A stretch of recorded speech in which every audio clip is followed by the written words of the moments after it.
الحمد للہ رب العالمین والعاقبۃ للمتقین والصلاة والسلام علی سید الانبیاء والمرسلین اعوذ باللہ السمیع العلیم من الشیطان الرجیم من ہمزہ ونفخہ ونفثہ بسم اللہ الرحمن الرحیم وَاذْكُرْ اور یاد کیجئے عبدنا ہمارے بندے ایوب علیہ السلام کو اذ نادا جب اس نے پکارا ربہ اپنے رب کو انی کہ بے شک مجھے مسنی چھوا ہے الشیطان شیطان نے بنصب بڑے دکھ کے ساتھ وعذاب اور عذاب کے ساتھ۔ نصب تھکاوٹ مشقت کو کہتے ہیں اور عذاب شدید بدنی تکلیف کو۔ ارکض مار برجلی کا اپنا پاؤں، ھذا یہ مغتسل بارد و شراب مغتسل نہانے کا پانی ہے، بارد ٹھنڈا و شراب اور پینے کا۔ وَوَهَبْنَا لَهُ اور ہم نے عطا کر دیے اسے اہلہ اس کے گھر والے وَمِثْلَهُمْ اور ان جیسے اور معہم ان کے ساتھ رحمتم منا رحمت کے لیے ہماری طرف سے وذکریٰ اور نصیحت کے لیے لِأُولِي الْأَلْبَابِ عقلوں والوں کو۔ وَخُذْ اور لے لیجئے بیدیکا اپنے ہاتھ میں ضغثاً تنکوں کا ایک مٹھا یعنی جھاڑو، فَاضْرِب بِّهِ پھر اسے مار دے، وَلَا تَحْنَثْ اور قسم مت توڑ، اِنَّا بے شک ہم نے وجدناہ پایا اسے صابراً صبر کرنے والا، نعم العبد اچھا تھا وہ بندہ، انہ بے شک وہ اواب بہت رجوع کرنے والا تھا۔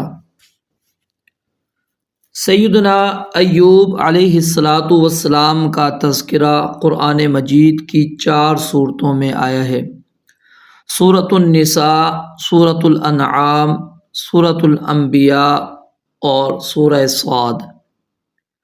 سورہ انبیاء اور سورہ صاد میں سیدنا داود اور سیدنا سلیمان علیہما السلام کے بعد سیدنا ایوب علیہ السلام کا تذکرہ ہے۔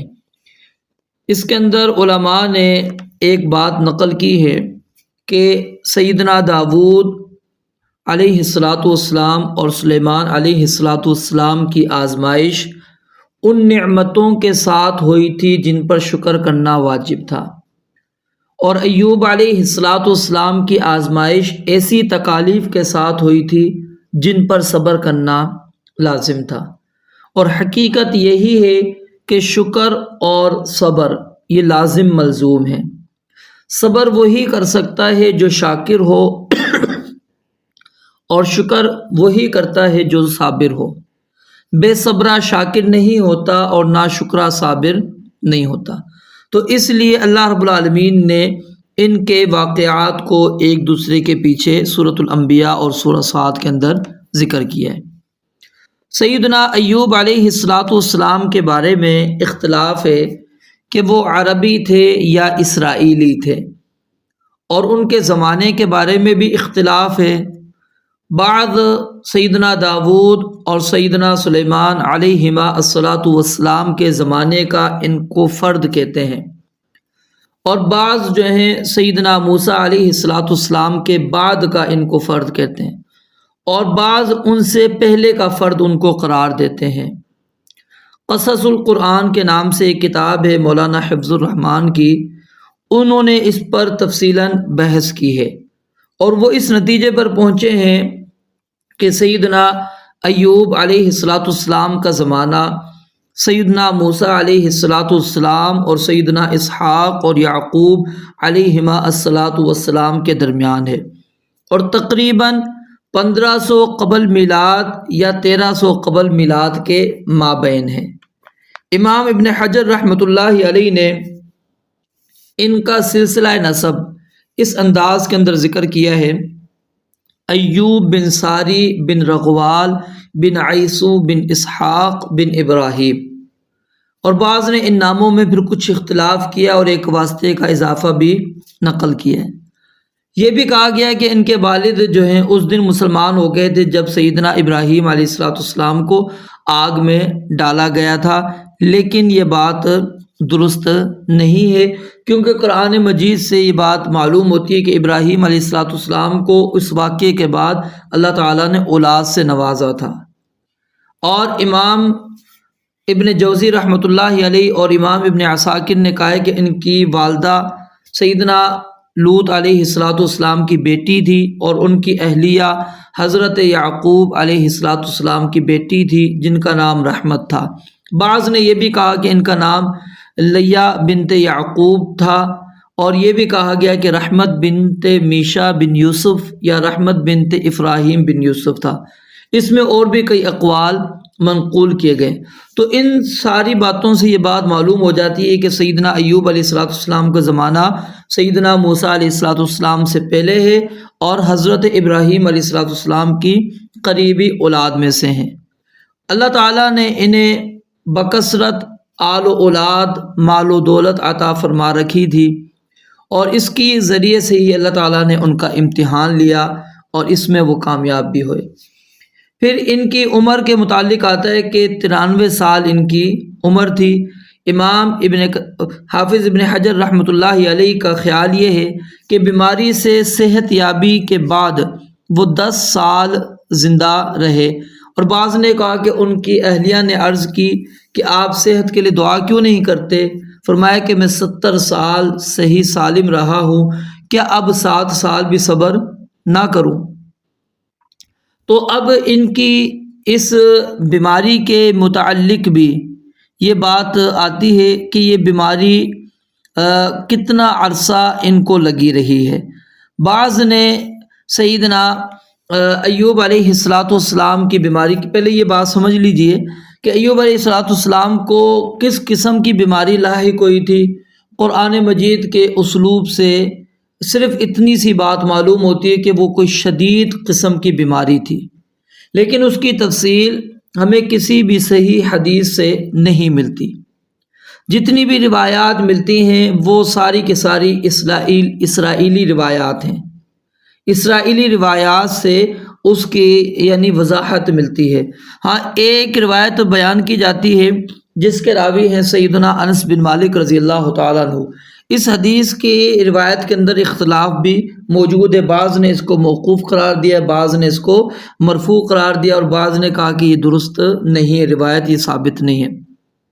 اس میں علماء کا بہرحال اختلاف پایا جاتا ہے۔ جو سیدنا انس بن مالک رضی اللہ تعالیٰ عنہ سے روایت ہے اس کے اندر کیا بات موجود ہے کہ ایوب علیہ السلام کو بیماری 18 سال رہی، 18 سال بیماری کے اندر وہ مبتلا رہے، اور ان کے 2 خاص ساتھیوں کے علاوہ سب نے ان سے منہ موڑ لیا تھا، اور وہ دونوں صبح شام ان کی خدمت میں حاضر ہوتے۔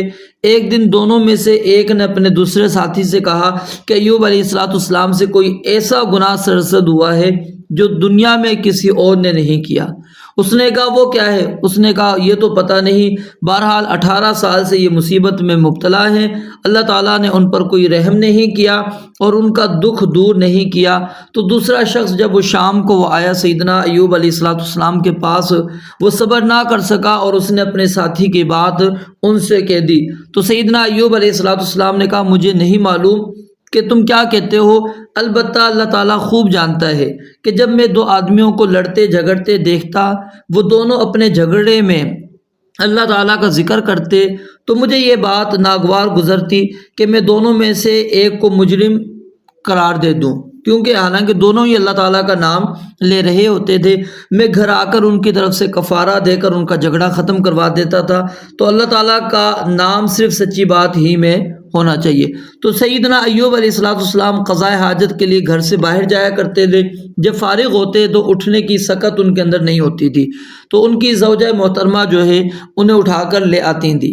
ایک دن اس کو آنے میں تاخیر ہو گئی تو وہ پریشان ہو گئے، اور اسی جگہ پر پھر اللہ تعالیٰ نے ان پر وحی نازل فرمائی کہ اپنا پاؤں زمین پر مارو، یہ نہانے اور پینے کا ٹھنڈا پانی ہے۔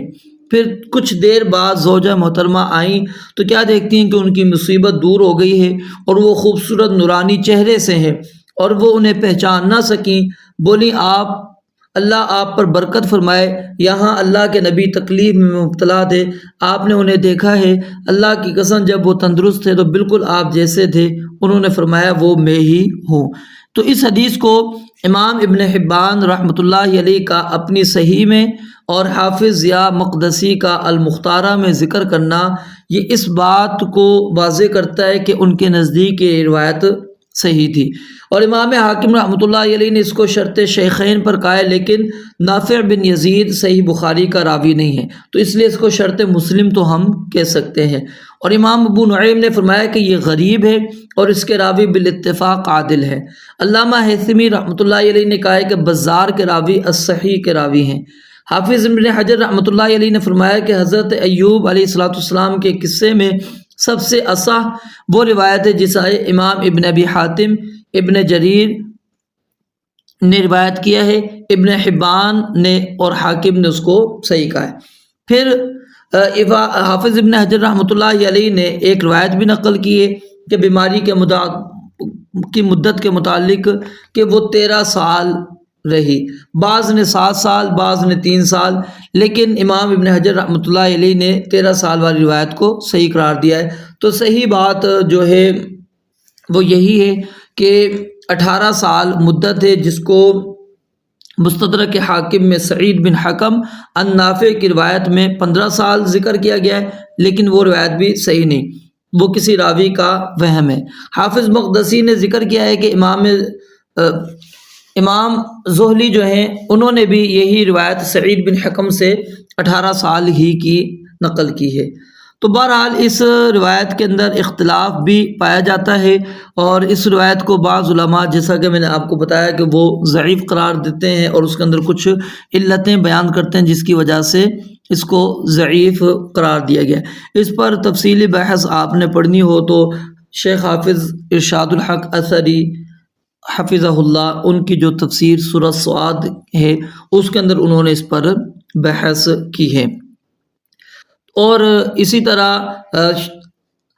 شیخ حافظ عبدالسلام بن محمد رحمۃ اللہ علیہ، انہوں نے اپنی تفسیر سورۃ الانبیاء میں جہاں پر سیدنا ایوب علیہ السلام کا تذکرہ ہے، وہاں پر انہوں نے ان روایات پر بحث کی ہے، تو اس کا بھی مطالعہ کیا جا سکتا ہے۔ تو شیخ حافظ عبدالسلام بن محمد رحمۃ اللہ علیہ، ان کے نزدیک صرف ایک روایت ہی ثابت ہے جو کہ صحیح بخاری کی روایت ہے، اس کے علاوہ باقی وہ کہتے ہیں کہ روایت جو ہے سیدنا ایوب علیہ السلام کے حوالے سے جتنی بھی ہمیں روایات ملتی ہیں وہ درست نہیں ہیں۔ وہ آگے میں روایت آپ کے سامنے انشاءاللہ بیان کروں گا۔ تو سیدنا ایوب علیہ السلام کی بیماری کے بارے میں بھی بات ہو گئی کہ بیماری کیا تھی، قرآن و حدیث کے اندر کوئی واضح موجود نہیں ہے، ٹھیک ہے۔ تفسیری روایات کے اندر اگر آپ پڑھیں گے تو عجیب قسم کی بیماریاں آپ کو وہاں پر لکھی ہوئی ملیں گی، یہاں تک کہ نعوذ باللہ اس کے اندر یہاں تک لکھا گیا ہے کہ سب لوگ جو ہے نا ان سے نفرت کرنے لگے، ان کو کچرے کے ڈھیر پر جا کر پھینک دیا گیا، ان کے جسم سے بدبو آنے لگے، جسم سے سارا جو ہے وہ کیا نام ہے گوشت اتر گیا، صرف ہڈیاں باقی رہ گئیں، پھر کیڑے مکوڑے ان کے جسم پر چلتے تھے، لوگ ان کے قریب تک نہیں آتے تھے۔ تو یہ ساری باتیں ایک اللہ کے نبی علیہ السلام کے متعلق کرنا، اس کو نہ عقل تسلیم کرتی ہے اور نہ ہی نقل، نہ ہی عقل تسلیم کرتی ہے اور نہ ہی نقل۔ کیوں؟ کیونکہ وہ اللہ کے نبی تھے، اور اللہ کے نبی کا کام کیا ہے؟ لوگوں تک دین کی دعوت کو پہنچانا۔ جب لوگ ان سے نفرت کرنے لگیں گے، لوگ ان سے بھاگیں گے، تو وہ دین کا کام کیسے کرے گا؟ دعوت دین کیسے پہنچائے گا؟ لوگوں کو اللہ کا پیغام کیسے پہنچائے گا؟ تو اس لیے صحیح بات یہ ہے کہ تکلیف ان کی شدید تھی، لیکن ایسی کوئی تکلیف نہیں تھی کہ لوگوں کو اس کی تکلیف کا علم ہو، لوگوں کو اس تکلیف کا کیا ہے؟ علم ہو۔ وہ کوئی باطنی تکلیف تھی، یعنی جو جیسا کہ ہم یوں کہہ لیں کہ جوڑوں کا درد وغیرہ ہوتا ہے، یہ مطلب ظاہری طور پر انسان کو نظر نہیں آتی، تو اس انداز کی کوئی تکلیف ہو سکتی ہے۔ باقی اللہ رب العالمین نے جو قرآن مجید میں کہا ہے اس سے تو مراد یہی ہمیں سمجھ میں آتا ہے کہ سیدنا ایوب علیہ السلام کو بڑی تکلیف پہنچی ہے، ٹھیک ہے، وہ بڑی تکلیف کے اندر مبتلا تھے، اور یہ تکلیف سیدنا ایوب علیہ السلام پر کیوں آئی تھی، ٹھیک ہے، اس کی بھی اللہ تعالیٰ نے کوئی وجہ نہیں بیان کی۔ یہ آزمائش ہے، یاد رکھیں، اللہ تعالیٰ انسان کو دونوں طرح آزماتا ہے۔ میں نے آپ کے سامنے شروع کے اندر یہ بات نقل کی، بتایا کہ سیدنا ایوب علیہ السلام کو اللہ تعالیٰ نے نعمتیں دے کر ان سے وہ نعمتیں چھینی، ٹھیک ہے، ان نعمتوں کے چھیننے پر اللہ تعالیٰ نے ان کے صبر کا امتحان لیا ہے۔ اور سیدنا داؤد علیہ السلام اور سیدنا سلیمان علیہ السلام، ان کو اللہ تعالیٰ نے نعمتوں کے نوازنے کے ساتھ اللہ تعالیٰ نے ان کی آزمائش کی، اور وہ بھی اس آزمائش کے اندر پورے اترے، اور یہ بھی اس آزمائش کے اندر کیا ہیں، پورے اترے ہیں۔ اب آئیے آیات کے اوپر ہم غور کرتے ہیں تھوڑا سا۔ وَاذْكُرْ عَبْدَنَا ایوب کے ہمارے بندے عبدنا، اب یہاں پر بھی غور کریں کہ اللہ تعالیٰ نے ان کو کیا کہا، عبدنا، جس سے کہ سیدنا داؤد علیہ السلام کو کہا تھا، اور میں نے وہاں بھی یہ بات بتلائی تھی کہ یہ عبدیت خاص الخاصہ ہے جو انبیاء کرام علیہ السلام کو حاصل ہوتی ہے۔ اذ نادى ربہ، کہ جب انہوں نے پکارا اپنے رب کو، انی مسنی الشیطان، کہ مجھے شیطان نے چھوا ہے، یہ ان کی دعا کی حکایت ہے کہ مجھے شیطان سے دکھ پہنچا ہے، ورنہ کیا کہا جاتا، انہ مسہ، یعنی جب اسے تکلیف پہنچی، اور اس کے لیے انہوں نے کیا کہا، مسنی، تو مس کا لفظ ہر اس تکلیف کے لیے بولا جاتا ہے جو انسان کو پہنچتی ہے۔ تو انی مسنی الشیطان بنصب، کہ مجھے نصب، تکلیف، مشقت، تھکاوٹ پہنچی ہے، اور وعذاب، اور مجھے کیا ہے، عذاب پہنچا ہے، ٹھیک ہے، یہ کس کی طرف سے پہنچا ہے، شیطان کی طرف سے۔ اب یہاں پر ایک سوال پیدا ہوتا ہے کہ تکلیف کا انتساب انہوں نے شیطان کی طرف کیوں کیا، حالانکہ رنج اور راحت، صحت، بیماری سب اللہ تعالیٰ کی مشیت سے ہوتا ہے، اور ہر چیز کا خالق بھی اللہ تعالیٰ ہے، تو پھر اس شر کی نسبت شیطان کی طرف کیوں کی؟ اس کی علماء نے چند توجیحات بیان کی ہیں جو ہمارے لیے ضروری ہیں۔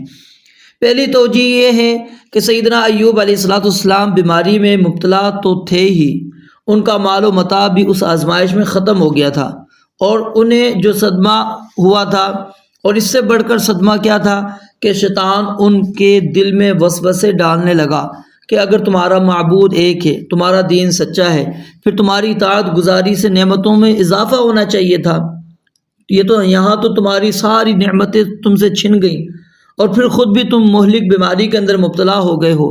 تو انہیں اللہ تعالیٰ سے مایوس کرنے کی وہ کوشش کرتا رہا کہ اللہ تعالیٰ کی ناشکری کریں، تو یہ شیطان ناشکری کروانے کی پوری کوشش کر رہا تھا، تو اس لیے اللہ تعالیٰ سے انہوں نے کیا کہا کہ انی مسن یہ شیطان، کہ بیماری سے بھی زیادہ تکلیف دہ بات جو ہے، مجھے شیطان نے بڑا دکھ پہنچایا ہے کہ وہ تیرا فضل اور کرم اگر نہ ہوتا، میں اس کے پھندے سے بچنا میرے لیے مشکل تھا، میں اس کا شکار ہو سکتا تھا۔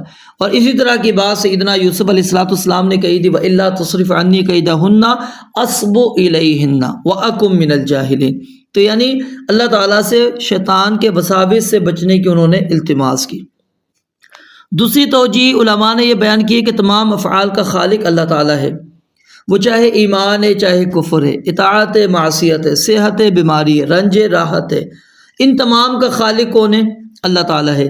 لیکن بیماری اور شر کا تعلق کسی قریبی یا دور کی وجہ سے شیطان کے ساتھ ہی ہوتا ہے، اور یہی وجہ ہے کہ حدیث کے اندر جب ہم پڑھتے ہیں تو ہمیں طاعون کے متعلق کیا ملتا ہے؟ طاعون تمہارا دشمن جنوں کا نیزہ مارنا ہے، یہ مسند احمد کی روایت ہے۔ اور اسی طرح عورتوں کو ایک بیماری لگتی ہے استحاضہ، اس کے بارے میں آپ نے کیا فرمایا تھا؟ انما ہذہ رکضۃ من رکضات الشیطان، کہ یہ شیطانی حرکات میں سے ایک حرکت ہے۔ پھر جادو وغیرہ کی جو انتساب ہے اس کا ہم کس کی طرف کرتے ہیں؟ شیطان کی طرف۔ تو اس بنا پر اللہ تعالیٰ کے جو بندے تھے وہ شر، دکھ، تکلیف کی نسبت یا تو اپنی طرف کرتے تھے، یا پھر وہ کس کی طرف کرتے تھے؟ شیطان کی طرف، اللہ رب العالمین کی طرف نہیں کرتے تھے۔ سیدنا موسیٰ علیہ السلام اور سیدنا خضر علیہ السلام کے واقعے میں حضرت یوشع بن نون جو تھے، مچھلی کے غائب ہو جانے کو بھول جانے کے ساتھ انہوں نے اس کی نسبت کس کی طرف کی تھی؟ شیطان کی طرف، کہ وما انسانیہ الا الشیطان ان اذکرہ۔ اور پھر اسی طرح مومن جنوں نے دوسرے جنوں سے جب انہیں آسمان پر جانے سے شہاب مارے جانے لگے تھے، کہا تھا وَأَنَّا لَا نَدْرِي أَشَرٌ أُرِيدَ بِمَنْ فِي الْأَرْضِ أَمْ أَرَادَ بِهِمْ رَبُّهُمْ رَشَدًا۔ تو شر کا ارادہ اور فیصلہ اگرچہ اللہ تعالیٰ کا ہے، لیکن ادباً اللہ تعالیٰ کی طرف اس کی نسبت نہیں کی گئی، خیر کی نسبت اللہ تعالیٰ کی طرف کی جاتی ہے۔ اور سیدنا ابراہیم علیہ السلام کی دعا سے بھی ہمیں یہی بات ملتی ہے، وَإِذَا مَرِضْتُ فَهُوَ يَشْفِينِ، کہ بیماری کی نسبت اپنی طرف کر دی، شفا کی نسبت اللہ رب العالمین کی طرف انہوں نے کر دی، حالانکہ بیماری اور صحت دونوں اللہ تعالیٰ کے حکم سے ہوتی ہے، ٹھیک ہے۔ ما اصابک من حسنۃ فمن اللہ وما اصابک من سیئۃ فمن نفسک۔ تو اس آیت میں بھی اللہ تعالیٰ نے ہمیں کہا ہے کہ نیکی کی نسبت اللہ کی طرف کرو، اچھائی کی بھلائی کی نسبت اللہ کی طرف کرو، اور جو برائی ہے اس کی نسبت اپنی طرف کرو، کیونکہ اس کی وجہ یا تو تم خود ہو یا شیطان کہیں نہ کہیں اس کی وجہ بنتا ہے۔ اور پھر اسی طرح رسول اللہ صلی اللہ علیہ وآلہ وسلم دعائے استفتاح کے اندر ایک دعا پڑھا کرتے تھے جو طویل دعا ہے، وجہت وجہی للذی فطر السماوات والارض، یہ لمبی دعا ہے۔ اس کے الفاظ یہ بھی ہیں لبیک وسعدیک والخیر کلہ فی یدیک والشر لیس الیک، کہ شر جو ہے وہ اے اللہ تیری طرف نہیں ہے۔ تو اسی وجہ سے سیدنا ایوب علیہ السلام نے بھی دکھ اور تکلیف کی نسبت اللہ تعالیٰ کی طرف نہیں کی بلکہ شیطان کی طرف کی۔ اور تیسری توجیہ علماء نے یہ بیان کی ہے، شیطان نے اللہ تعالیٰ سے اجازت مانگی کہ میں ایوب علیہ السلام کی مال، اولاد، گھر بار اور اس کے جسم پر مسلط ہونا چاہتا ہوں۔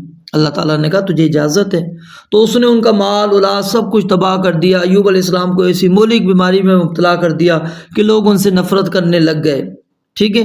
لیکن یہ بات درست نہیں ہے۔ یہ کیوں درست نہیں ہے؟ ایک تو یہ اسرائیلی روایات سے اخذ کی گئی ہیں باتیں، اور پھر دوسرا اللہ رب العالمین نے یہ بات بیان فرمائی ہے کہ انہ لیس لہ سلطان علی الذین آمنوا، کہ شیطان کا زور ان لوگوں پر نہیں چلتا جو ایمان والے ہوں، وعلی ربہم یتوکلون، اور وہ اپنے رب پر ہی توکل کرتے ہیں۔ انما سلطانہ علی الذین یتولونہ والذین هم بہ مشرکون، اس کا زور جو ہے مشرک لوگوں پر چلتا ہے۔ تو پھر کس طرح اللہ رب العالمین نے اس کو اجازت دے دی، اور وہ کس طرح وہ شیطان کے تسلط کے اندر آ گئے، غلبے کے اندر آ گئے، کہ پورا جسم ہی اس نے جزام زدہ کر دیا، سب کچھ اس کا تباہ و برباد کر دیا۔ تو یہ بات جو ہے نا اسرائیلی روایات سے تو ملتی جلتی ہیں، لیکن یہ توجیہ درست نہیں ہے۔ تو شیطان کی طرف نسبت کرنے کی وجہ میں نے آپ کو بیان فرما دی کہ اللہ کے نبی سیدنا ایوب علیہ السلام نے اس کی نسبت شیطان کی طرف کیوں کی، اللہ رب العالمین کی طرف کیوں نہیں کی۔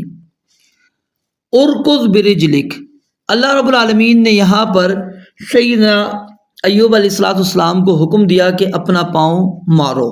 اپنا پاؤں کیا ہے؟ مارو۔ ھذا مغتسل، جب انہوں نے پاؤں زمین پر مارا تو اللہ رب العالمین نے وہاں سے ایک چشمہ جاری کر دیا۔ اب یہاں پر دو چشموں کا ذکر کیا جاتا ہے، یہ دو چشموں والی باتیں درست نہیں، ایک چشمہ ہی بات درست ہے۔ تو ایک چشمہ اللہ رب العالمین نے وہاں سے جاری کیا، کہا کہ یہ نہانے کا پانی ہے، اس سے تم غسل کرو، اور وشرابن، اور یہ پینے کا پانی ہے۔ جب انہوں نے اس سے غسل کیا، اللہ رب العالمین نے کیا ہے ان کو شفا دے دی۔ جب پانی پیا تو جو اندر کی بیماریاں تھیں ساری کی ساری اللہ رب العالمین نے کیا ہے ان سے دور کر دی، ہٹا دی۔ اب یہاں پر اگر ہم اس دعا کو ساتھ میں ملا لیں جو ہمیں پیچھے یعنی سورہ انبیاء کے اندر اللہ رب العالمین نے ذکر کی ہے کہ سیدنا ایوب علیہ السلام نے اللہ تعالیٰ سے جو دعا کی تھی وہ دعا کیا ہے، ان الفاظ کو یہاں پر اگر ہم ساتھ میں ملا لیں تو بات سمجھ میں آسانی کے ساتھ آ جائے گی۔ وَأَيُّوبَ إِذْ نَادَى رَبَّهُ أَنِّي مَسَّنِيَ الضُّرُّ، کہ جب انہوں نے پکارا اپنے رب کو کہ انی مسنی الضر، کہ مجھے ضر پہنچی ہے، تکلیف پہنچی ہے، وانت ارحم الراحمین، اور تو ارحم الراحمین ہے۔ اب یہاں پر غور کریں، جو سورۃ الانبیاء ہے اس کے اندر اللہ رب العالمین سے صرف انہوں نے کیا کہا کہ مجھے بیماری لگ گئی ہے اور تو رحم کرنے والوں میں سے سب سے زیادہ رحم کرنے والا ہے، یعنی اپنی حالت زار کو بیان کرنے کے بعد اللہ تعالیٰ کے ارحم الراحمین ہونے کے بیان کو ہی کافی سمجھا، اور اللہ تعالیٰ نے پھر ان کی دعا کو قبول کیا، ان کو کہا کہ زمین پر اپنا پاؤں مارو، وہاں سے پھر جو چشمہ نمودار ہوا اس سے پھر انہوں نے غسل کیا اور پانی پیا، اللہ رب العالمین نے اس سے ان کی تکلیف کو دور کر دیا۔ تو یہ کیا ہے، یہاں پر اشارہ جو ہمیں مل رہا ہے وہ آخر کے اندر میں آپ کے سامنے ذکر کروں گا کہ ایوب علیہ السلام کو جو اللہ تعالیٰ نے آزمائشیں کی تھی اس سے ہمارے لیے کیا کیا کیا اسباق نکلتے ہیں۔ آگے فرمایا وَوَهَبْنَا لَهُ أَهْلَهُ وَمِثْلَهُمْ مَعَهُمْ رَحْمَةً مِنَّا۔ اچھا، ایک اور چیز یہاں پر ایک رہ گئی، ارکض برجلک کا ھذا مغتسل بارد، یہاں سے ایک اور چیز سمجھ لیں کہ اسباب کا اختیار کرنا یہ توکل کے منافی نہیں ہے۔ اسباب اگر انسان اختیار کرتا ہے یہ توکل کے منافی نہیں ہے، کیونکہ ایوب علیہ السلام کو زمین پر پاؤں مارنے کا حکم دیا اللہ تعالیٰ نے، اور یہ پاؤں مارنا یہ دنیا کے اسباب سے وابستہ حکم ہے، ٹھیک ہے۔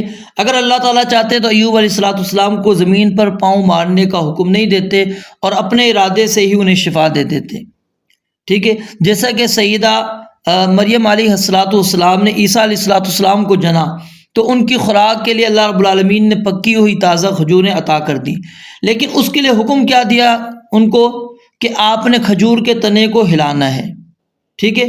اللہ تعالیٰ چاہتے تو اپنی قدرت سے سیدہ مریم علیہ السلام کے تنا ہلائے بغیر کھجوریں ان کو عطا کر دیتے، جیسے ان کو عبادت گاہ میں رزق ملتا تھا ایسے مل جاتا، لیکن اللہ رب العالمین نے کیا ہے دنیا کے اسباب سے وابستہ کیا۔ تو یہ دنیا کے اسباب کو اختیار کرنا یہ توکل کے منافی نہیں ہے۔ جو لوگ سمجھتے ہیں کہ دنیا کے اسباب کو اگر کوئی بندہ اختیار کرتا ہے تو یہ توکل کے منافی ہے، تو یہ بہت غلط بات ہے، درست بات نہیں ہے۔ وَوَهَبْنَا لَهُ أَهْلَهُ وَمِثْلَهُمْ مَعَهُمْ رَحْمَةً مِنَّا، جب اللہ تعالیٰ نے ان کو صحت دی، ان سے سب چیزیں ختم ہو چکی تھی، آل اولاد سب کچھ چلے گئے تھے، چھوڑ کے چلے گئے تھے، اللہ رب العالمین فرماتے ہیں ہم نے پھر وہ سارے گھر والے ان کو عطا کیے اور ان جیسے اور بھی ان کے ساتھ۔ یہ کیا تھی؟ رحمتم منا، ہماری طرف سے رحمت تھی، یعنی جو کچھ بھی عطا ہوا ہے یہ ہماری ان پر رحمت تھی۔ اگر ہم رحمت نہ کرتے تو سیدنا ایوب علیہ السلام کو یہ نہ ملتا، ٹھیک ہے۔ فاستجبنا له فکشفنا ما به من ضر وآتیناہ اہلہ ومثلہم معہم رحمتا من عندنا، یہ رحمتا منا اور رحمتا من عندنا اس میں کوئی فرق نہیں ہے۔ وذکریٰ للعابدین، سورہ انبیاء میں للعابدین ہے اور یہاں پر لأولی الالباب ہے۔ اس کے اندر علماء نے یہ بات نقل کی ہے کہ عقل والوں کے لیے نصیحت ہے، اور وہاں پر اللہ رب العالمین نے کہا عبادت گزاروں کے لیے نصیحت ہے۔ تو دونوں کے اندر کسی قسم کا کوئی ان کے درمیان میں کوئی منافات نہیں، کوئی آپس میں تضاد نہیں ہے۔ کیوں؟ عبادت گزار ہی اللہ تعالیٰ کے اطاعت گزار ہیں اور وہی اصل میں عقل مند ہے۔ جو عبادت نہیں کرتے وہ کتنے ہی ہوشیار سمجھے جائیں لیکن وہ عقل سلیم سے کیا بالکل خالی کہلاتے ہیں۔ تو عقل مند کون لوگ ہیں؟ الذین آمنوا فاتقوا اللہ یا اولی الالباب الذین آمنوا قد انزل اللہ الیکم ذکرا۔ تو ایمان والے وہ کیا ہوتے ہیں؟ اللہ رب العالمین کے بندے ہوتے ہیں، عبادت گزار ہوتے ہیں۔ وَخُذْ بِيَدِكَ ضِغْثًا، یہاں پر اشارہ ہے اس جانب کہ جب انہوں نے بیماری کے اندر کسی بات کی وجہ سے کسی کے متعلق کہا کہ میں اس کو سزا دوں گا، قسم کھا لی تھی۔ اب یہاں پر بھی اسرائیلی روایات کے اندر بہت کچھ ذکر کیا گیا ہے، ٹھیک ہے، اور بہت سی باتیں ان کے اندر لائی گئی ہیں کہ جی یہ قسم کھانے والے جو ہیں وہ ان کی بیوی تھی، یا انہوں نے کوئی ایسا کام کر دیا تھا، اپنے بال بیچ دیے تھے جس کی وجہ سے انہوں نے یہ قسم کھا لی تھی، یا پھر جو شیطان ان کے پاس طبیب بن کر آیا تھا انہوں نے کہا کہ ٹھیک ہے تیری بات میں کہوں گا کہ تو نے اس کو شفا دی ہے۔ اس طرح کی باتیں، یہ جو اقوال منقول ہیں، یہ قرآن مجید یا کسی صحیح حدیث سے اس کا کوئی تعین ہمیں نہیں ملتا، تو اس لیے اس قسم کی باتوں سے ہمیں بالکل اجتناب کرنا چاہیے۔ بس اللہ رب العالمین نے صرف اتنی بات کہی ہے کہ اشارہ کیا کہ تم اپنی قسم کو توڑو مت، اس کو پورا کر لو۔ آپ کیا ہے، ایک جھاڑو لو اور اس کے اندر جتنی تم نے کوڑے مارنے کی قسم کھائی تھی اتنے تنکے تم جمع کر لو اور ایک مرتبہ اس کو مار لو، ٹھیک ہے۔ پھر آگے اللہ رب العالمین فرماتے ہیں انا وجدناہ صابرا، ہم نے سیدنا ایوب علیہ السلام کو بڑا ہی صبر کرنے والا پایا، یعنی بڑی تکلیف، وہ کتنا عرصے میں رہے مختلف، میں نے آپ کو بتا دیا تھا، اقوال اس کے اندر موجود ہیں۔ بہرحال جتنی بھی تکلیف کے اندر سیدنا ایوب علیہ السلام رہے، اللہ رب العالمین فرماتے ہیں کہ انا وجدناہ صابرا، ہم نے ان کو انتہائی صبر کرنے والا پایا۔ انہوں نے کبھی بھی اپنی زبان سے کوئی شکایت شکوہ نہیں کیا، حالانکہ وہ کہہ سکتے تھے کہ اللہ مجھے تکلیف پہنچی ہے، میں اتنی بیمار ہوں، یہ ہوں وہ ہوں، لیکن نہیں، انہوں نے اب اس میں جتنی بھی آپ کو اسرائیلی روایات یا پھر جو آپ تورات کے اندر پڑھیں گے بہت سی ایسی باتیں ملیں گی جو ان کی ناشکری کی طرف لے جانے والی ہے، لیکن انہوں نے ایک بھی ناشکری نہیں کی۔ انا وجدناہ صابرا، اللہ کہتے ہیں ہم نے ان کو انتہائی صبر کرنے والا پایا۔ نعم العبد، وہ بہت اچھا بندہ تھا۔ اور یہی بات اللہ رب العالمین نے سلیمان علیہ السلام کی بھی تعریف کی تھی۔ ان کی آزمائش بادشاہت کے فتنے کے ساتھ ہوئی، اور ایوب علیہ السلام کی آزمائش بیماری کے فتنے کے ساتھ ہوئی، اور دونوں کی تعریف کیا ہے، ایک ہی لفظ کے ساتھ، کیوں؟ انہوں نے اللہ کی نعمتوں پر شکر ادا کیا اور انہوں نے تکلیف پر صبر کیا، تو اس لیے فرمایا انا وجدناہ صابرا نعم العبد انہ اواب، یقیناً وہ کیا تھے، رجوع کرنے والے تھے، بہت زیادہ اللہ رب العالمین کی طرف رجوع کرنے والے تھے۔ اب اس واقعے میں جو ہمارے لیے چند اسباق ہیں وہ آپ کے سامنے اختصاراً میں ذکر کر دیتا ہوں تاکہ ہمیں پتہ لگے کہ اس واقعے میں عقل مندوں کے لیے، اہل ایمان کے لیے اللہ تعالیٰ نے کیا کیا اس کے اندر حکمتیں رکھی ہیں، یا کیا اللہ تعالیٰ نے اسباق رکھے ہیں۔ پہلا سبق یہ ہے کہ ایوب علیہ السلام کا صبر ہر اس شخص کے لیے نمونہ ہے اور یاد دہانی ہے جو مصائب اور پریشانیوں میں گھرا ہوا ہو، کہ وہ صبر کا دامن ہاتھ سے نہ چھوڑے اور اللہ تعالیٰ سے نا امید نہ ہو، کیونکہ رسول اللہ صلی اللہ علیہ وسلم کا فرمان ہے اعلموا ان النصر مع الصبر وان الفرج مع الكرب وان مع العسر یسرا، کہ اچھی طرح جان لو اللہ کی مدد صبر سے ہے، آسودگی کرب سے ہے، اور تنگی کے ساتھ آسانی ہے۔ اور اسی طرح اللہ تعالیٰ نے فرمایا ام حسبتم ان تدخلوا الجنہ ولما یأتکم مثل الذین خلوا من قبلکم مستهم البأساء والضراء وزلزلوا حتى يقول الرسول والذین آمنوا معه متى نصر اللہ الا ان نصر اللہ قریب۔ تو پریشانیوں سے دل برداشتہ نہیں ہونا چاہیے، صبر ایوب سے انسان کو نصیحت حاصل کرنی چاہیے۔ اور دوسرا اس کے اندر سبق یہ ہے کہ اللہ تعالیٰ اپنے بندوں کو آزماتا ہے اور ان کا امتحان لیتا ہے، اور اللہ تعالیٰ کہ اس امتحان سے انبیاء بھی مستثنا نہیں ہیں، بلکہ انبیاء کرام علیہ السلام کی آزمائش ہم سے زیادہ ہوتی ہے۔ نبی علیہ السلام کا فرمان ہے ان من اشد الناس بلاء الانبیاء، کہ آزمائش پر سب سے زیادہ جو سخت ترین آزمائش ہوتی ہے وہ انبیاء کی ہوتی ہے۔ تو جو لوگ آزمائش پر پورا اترتے ہیں، صبر کا مظاہرہ کرتے ہیں، اللہ تعالیٰ ان کو پھر بے شمار انعامات کے ساتھ نوازتا ہے۔ اور تیسرا سبق یہ ہے کہ اللہ تعالیٰ اپنے بندے کی پکار کو سنتا ہے، اس کے دکھ درد کو دور کرتا ہے۔ جب وہ صدق کے دل سے اللہ تعالیٰ کو پکارے تو اس کی پکار وہ رائے گاہ نہیں جائے گی۔ چوتھا اس کے اندر سبق یہ ہے کہ امتحان اور آزمائش میں اللہ تعالیٰ کی طرف رجوع اور توجہ کرنی چاہیے، کیونکہ یہ اللہ کی طرف رجوع کرنا ہی انسان کی کامیابی ہے۔ پانچواں سبق یہ ہے کہ حالات کی تبدیلی کا اختیار صرف اللہ تعالیٰ کے ہاتھ میں ہے، وہ چاہے جب کسی کے اچھے حالات کو بدترین حالات میں تبدیل کر دے اور برے حالات کو اچھے حالات کے اندر تبدیل کر دے، یہ اسی کے ہاتھ میں۔ اور نمبر 6، کسی کے مال کی فراوانی سے یہ نہیں سمجھنا چاہیے کہ اللہ تعالیٰ اس کے اوپر راضی ہے، اور اسی طرح کسی کی فقیری، بے کسی اور مصائب میں دیکھ کر اس کو یہ نہیں سمجھنا چاہیے کہ اللہ رب العالمین اس سے ناراض ہے. یہ بھی امتحان ہے. اللہ جس کو چاہتا ہے جس طرح چاہے آزماتا ہے.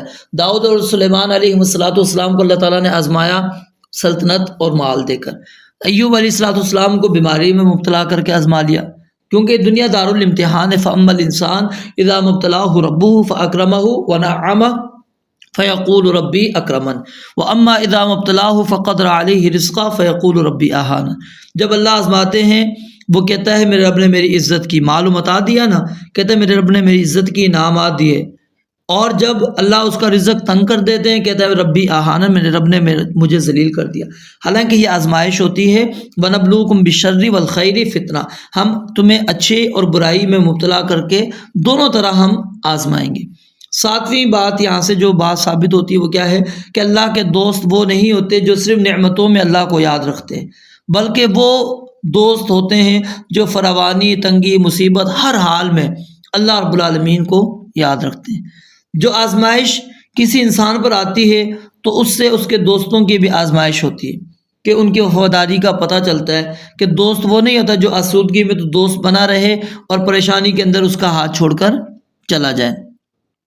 تو یہ چند اسباق تھے جو اس واقعے سے ہمیں ثابت ہوتے ہیں.